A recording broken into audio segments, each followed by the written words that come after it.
Bonjour, c'est Magali. Bienvenue dans cette nouvelle vidéo. Nous continuons le tutoriel pour réaliser cet album et en particulier dans cette session, la page que vous voyez défiler à l'écran et nous viendrons compléter des décos sur les pages déjà réalisées dans les tutoriels 1 et 2. Nous reprenons une troisième page sur les 4 que nous avions préparées dans le premier tutoriel. Les plis sont bien à gauche. Et on va réaliser un volet qui s'ouvrira vers la droite. Dans du 250 g, on coupe un morceau de 11 par 21 cm. Sur les 11 cm d'un seul côté, on fait des plis à 1 et 1,4 cm.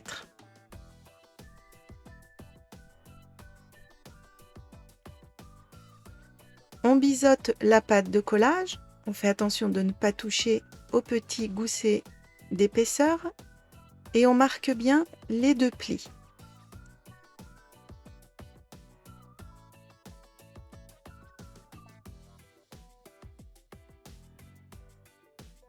On colle ce volet bord à bord sur la droite de la page et bien aligné sur le haut et le bas. On n'en colle que la pâte de collage, on fait attention de ne pas toucher au gousset d'épaisseur.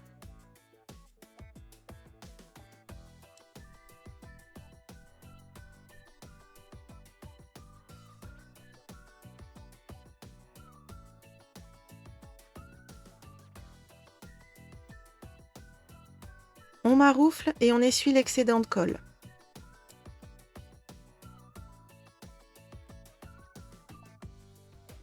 Nous allons créer deux volets horizontaux qui s'ouvriront vers la gauche.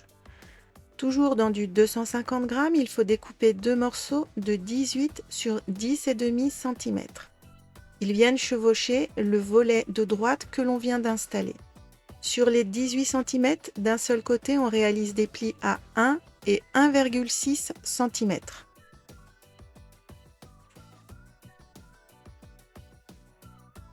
On biseaute les pattes de collage et on marque bien les plis.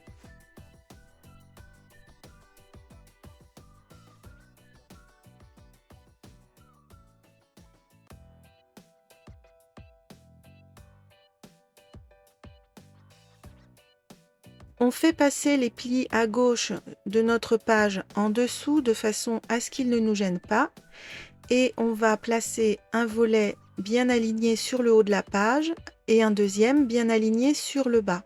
On vérifie que les deux volets tombent bien raccord au milieu et qu'ils ne se chevauchent pas. Si ça doit être le cas, il faut raboter les millimètres en trop. Quand tout est bon, on peut coller nos volets et on se met comme d'habitude très légèrement en deçà du bord gauche de la page. Vous voyez, on laisse l'épaisseur d'un ongle. On pense à maroufler et essuyer l'excédent de colle et on procède de la même façon avec le volet du bas. Quand tout sera bien collé, si vous remarquez une différence d'alignement au bout de ces deux volets, il ne faut pas hésiter là aussi à raboter de façon à ce qu'ils tombent parfaitement raccord et qu'ils s'alignent bien.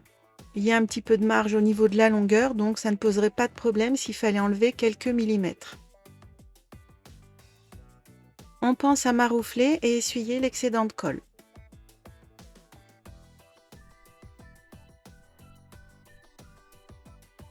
On va créer deux petits rabats. L'un s'ouvrira vers le haut, l'autre vers le bas. Ils seront reliés entre eux de façon à ce que tous nos volets restent bien en place. Dans du 250 g, on découpe deux morceaux de 9,5 sur 11,5.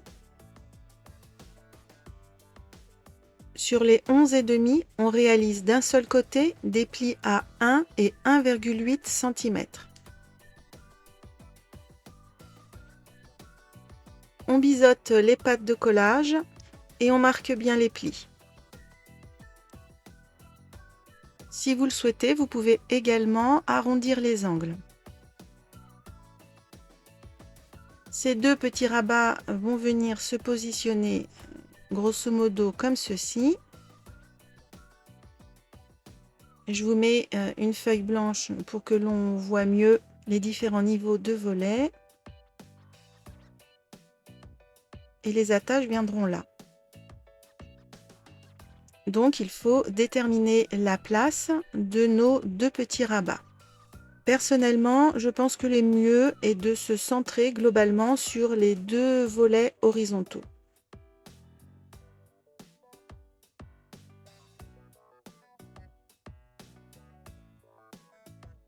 On fait différents petits repères par rapport aux volets horizontaux, si on s'est basé sur eux, et on vient faire le marquage sur la page du fond. Ça facilitera l'encollage des deux petits rabats. Évidemment, on revérifie plusieurs fois son travail.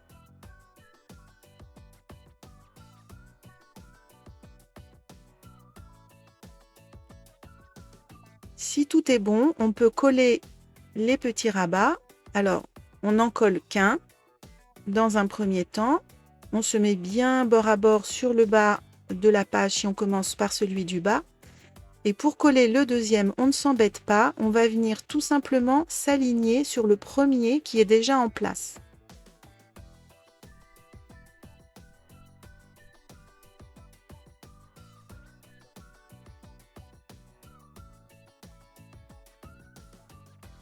On peut s'aider du réglé pour bien s'aligner et pour faire nos petits repères. On vérifie bien et quand tout est bon, on peut coller.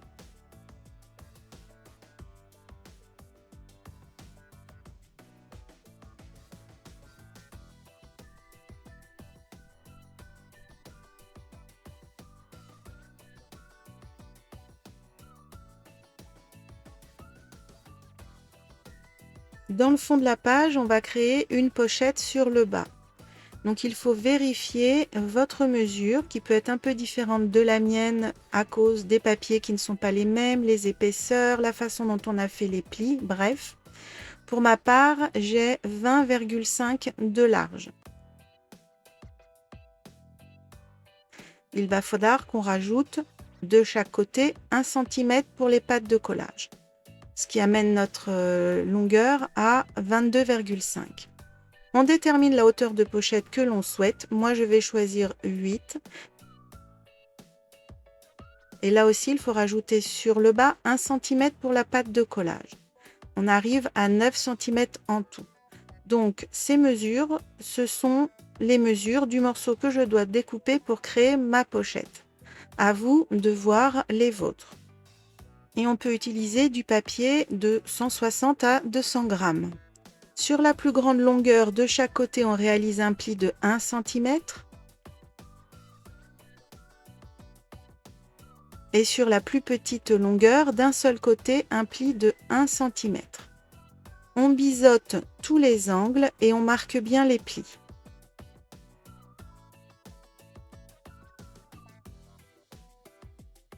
On vérifie dans la page que la pochette s'insère bien entre les différents volets latéraux, que rien ne gêne. Si vous le souhaitez, comme moi, vous pouvez faire une encoche sur cette pochette. Moi, je vais utiliser ma planche enveloppe qui me fait une encoche particulière. Si vous utilisez le même matériel, je positionne mon papier sur 7 cm au niveau du marquage de la règle en haut. Après, vous pouvez mettre votre encoche vraiment où vous voulez. Et vous pouvez utiliser des perfos demi-cercle ou ne pas faire d'encoche du tout. On va pouvoir choisir et commencer à coller certains papiers décors, notamment la façade du volet de droite. Alors pensez à ancrer vos papiers avant de les coller si c'est votre choix.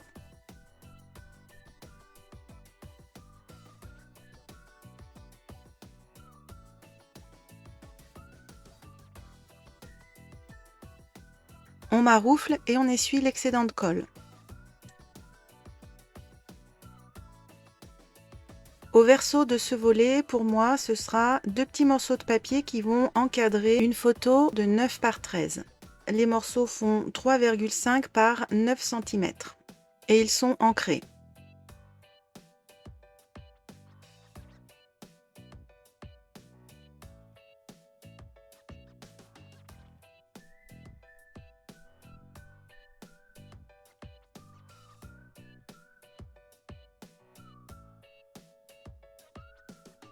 Voici mon choix pour les façades des 2 volets horizontaux.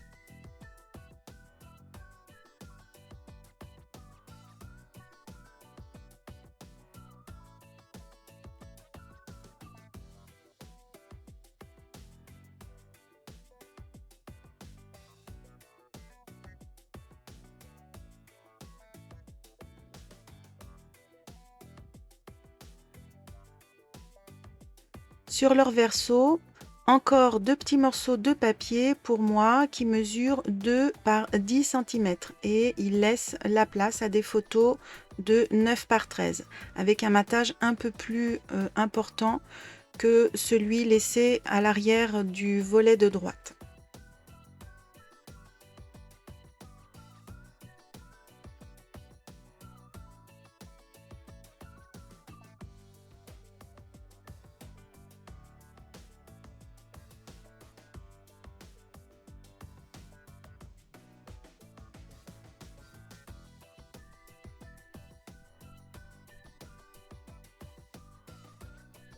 On colle également les papiers décor sur les façades des 2 petits rabats.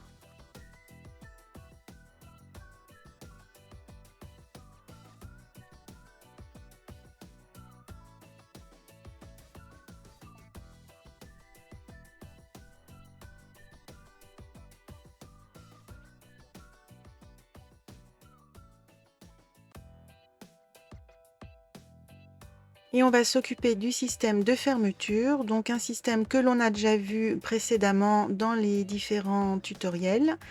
Ce sont des blocs cercles, donc 2 fois 4 cercles découpés avec une perforatrice par exemple, et qui sont collés entre eux par lot de 4 pour obtenir 2 cercles principaux un peu plus épais.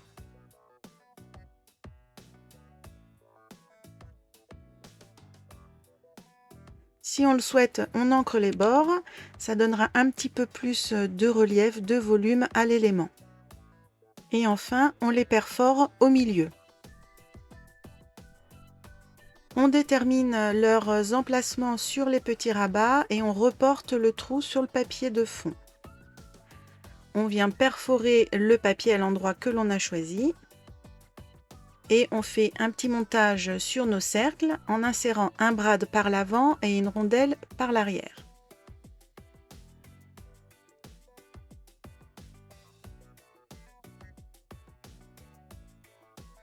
On découpe un morceau de cordelette ou de ficelle, pour ma part 35 cm. Et éventuellement, on brûle les extrémités pour éviter que ça s'effiloche.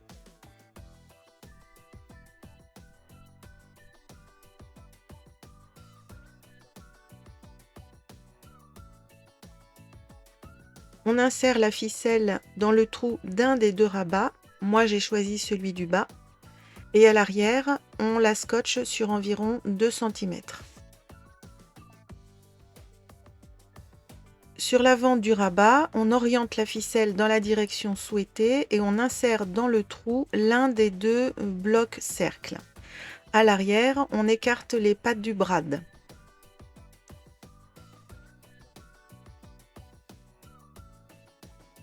Sur l'avant du 2e petit rabat, on insère le 2e bloc cercle et de la même façon à l'arrière, on écarte les brades pour le fixer.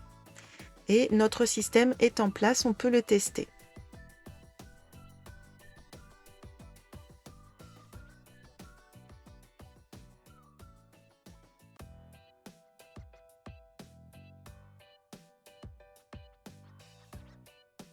On peut coller les papiers décor au verso des petits rabats. Si c'est son choix, on pense bien à les ancrer avant.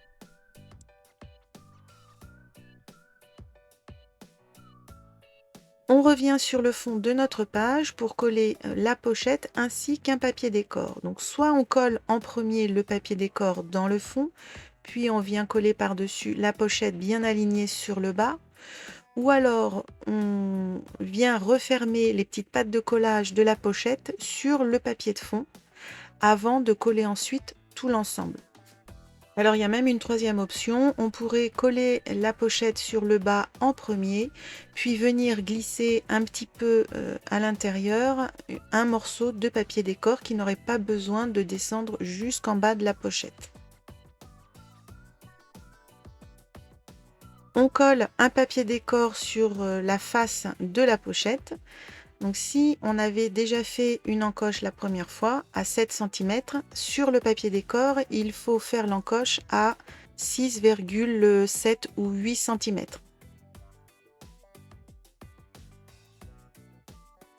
Pour remplir cette pochette, je propose de réaliser un tag pochette fenêtre. Alors c'est un des éléments compris dans la collection.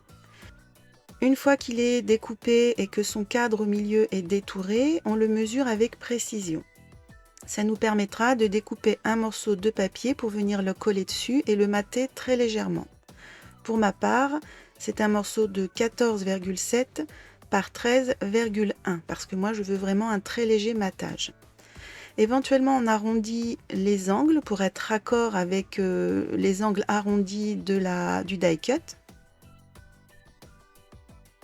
Et on pense bien à ancrer, si c'est le choix qu'on a fait, surtout l'intérieur du cadre. Moi j'ai oublié, je vais devoir le faire après, c'est un peu plus compliqué. À l'arrière de l'élément, on vient déposer du double face près des bords intérieurs du cadre. On découpe ensuite un morceau d'acétate. Il faut que la feuille recouvre le trou, mais également le double face. Donc pour moi, c'est un morceau de 12 par 9,5 cm. On peut coller cet acétate, donc pour ma part, je le dépose comme il faut sur mon élément. Je le maintiens d'une main et de l'autre, je viens décoller une à une les bandes du double face. Alors depuis un moment, mon cadrage est un peu bas. J'en suis vraiment désolée. Personnellement, je trouve que c'est assez désagréable. Je ferai vraiment plus attention la prochaine fois. Donc là, évidemment, je me rends compte que je n'ai pas ancré et comme je vous disais, c'est toujours possible de le faire après coup, mais franchement, c'est pas évident de ne pas en mettre un peu partout. Donc, vaut mieux y penser avant.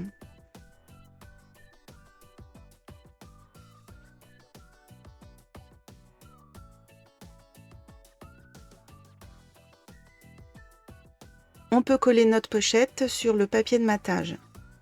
Donc ma technique, c'est de mettre la pochette bien en position, de tout maintenir d'une main et de l'autre, je viens chercher la pâte de collage, je l'encolle. Et une fois que tout est bien en place, c'est beaucoup plus simple de coller les deux pattes de collage restantes.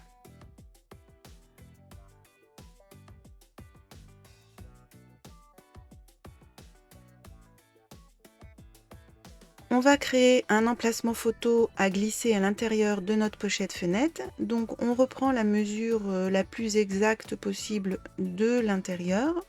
Pour ma part, j'ai 13 par 12,5 cm. Et en fonction de ces mesures, on découpe dans du papier, alors pas forcément du 250 grammes, ça peut être entre 160 et 200 grammes, le morceau dont on a besoin. On vérifie qu'il s'insère correctement dans la pochette et si tout est bon, on peut arrondir ses angles pour être raccord avec le reste de la pochette et ancrer les bords recto verso.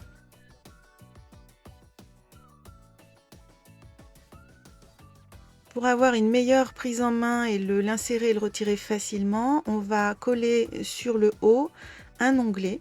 J'ai utilisé un gros die cut de la collection. Je l'ai imprimé une fois en normal, une fois en miroir, puis je l'ai coupé en deux. L'autre moitié sera utilisée plus tard pour le même type d'articulation, donc ce ne sera pas perdu. On en colle juste le bas du die cut. On le positionne à l'endroit qu'on aura déterminé, pas trop bas, de façon à ce que quand même on le voit sur l'extérieur de la pochette. On essuie bien la colle qui pourrait déborder. On voit ce que ça donne dans notre page. Et du coup, je choisis de rajouter un autre onglet directement sur la pochette fenêtre, on va dire, pour ajouter encore un petit peu de... Alors, volume, c'est peut-être pas le mot, mais une forme de perspective, de superposition. Donc, je détermine la couleur et le mot. Il y a le mot portrait ou le mot photo. Et quand le choix est fait, on pense à ancrer l'élément et on fait attention de le coller vraiment uniquement sur le devant de la pochette, hein, de ne pas le coller par accident sur l'onglet du tag mobile à l'arrière. Idéalement, il vaut mieux carrément protéger le travail du dessous. Et voici ce que l'on peut obtenir. On a la place pour ajouter d'autres tags ou d'autres photos directement. Je vais choisir de rajouter ce type de tag.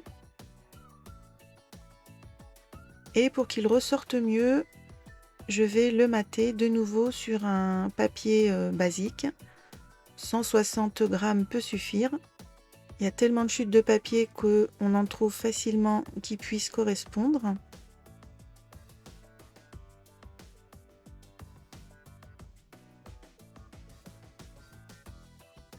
Si on le souhaite, on commence par ancrer les bords, puis on le colle sur un petit papier de matage en laissant de la marge sur le haut.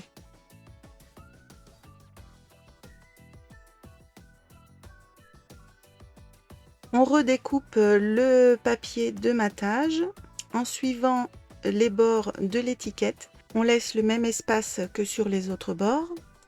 Alors la technique en fait, c'est que la main qui tient le ciseau ne doit pas bouger. C'est l'élément qui doit venir tourner autour du ciseau. C'est pas évident parce qu'on a naturellement le réflexe de vouloir venir bouger le ciseau. C'est une gymnastique mentale qu'il faut faire pour s'obliger à ne plus bouger cette main-là, à part activer le ciseau. Si on le souhaite, on peut ancrer le papier de matage recto verso. On perfore également à l'emplacement dessiné de l'œillet. Alors moi j'utilise macropoidal, mais on peut tout à fait le faire avec une perfo simple de bureau. Et pour finir, on installe dans le trou un petit morceau de ficelle ou de cordelette. Pour ma part, c'est un morceau d'environ 15 cm, plié en deux et noué à l'extrémité opposée de la boucle. Et c'est tout bon.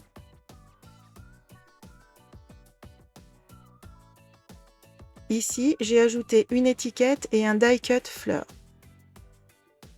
À l'intérieur du petit rabat du bas, une composition avec des die cut et une étiquette sentiment.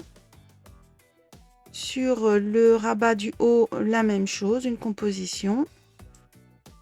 Au verso du premier volet de droite, des die cut rajoutés à cheval sur les deux morceaux de papier décor en place. Donc on fait attention de ne pas les encoller complètement pour qu'une photo 9 par 13 par exemple puisse bien s'insérer dessous.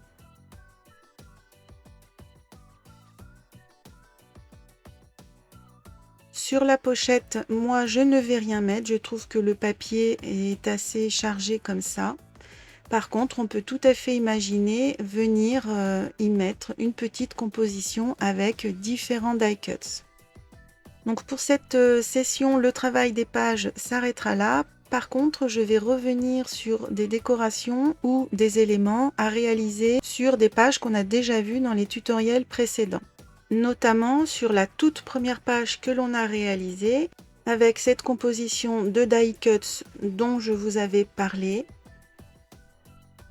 Pour cacher l'aimant au dos du volet, j'ai ajouté donc un die cut coquillage que j'ai agrandi. Je l'ai également imprimé 2 fois, dont une fois en miroir. J'ai d'abord collé celui côté aimant. De ce côté-ci, on peut placer une photo 9 par 13. Et de l'autre côté, j'ai juste collé la partie nécessaire pour faire le raccord avec le die cut et avec la bordure du volet. On soulève le grand volet. Et là, il y a plusieurs choses. Donc, un die cut ici, papillon, collé sur la pointe du volet. Et j'ai collé en dessous exactement le même die cut, comme une ombre en fait. Ça fait un petit effet quand on le soulève. Le papillon est toujours là. Et sur le verso du papillon collé sur le volet qui se soulève, j'y ai mis un die cut miroir. Il n'est pas entièrement collé, de façon à laisser passer en dessous une photo 9 par 13. Il nous restait à créer le tag qui va s'insérer dans ce passant en diagonale. Donc dans du papier 250 grammes, on découpe un morceau de 19 par 19 cm. Si on le souhaite, on peut arrondir les angles. Moi, je l'ai fait uniquement sur les deux du haut. On ancre éventuellement les bords recto-verso. Et on colle un papier décor ancré sur ce qui sera la façade du grand tag. L'arrière est laissé libre pour pouvoir mettre les photos de la taille que l'on souhaite dans le sens que l'on souhaite. L'ensemble passe parfaitement sous le passant et vient se caler dans la petite pochette du coin. La séance se termine ici. En attendant la prochaine vidéo, je vous dis bon scrap et à bientôt!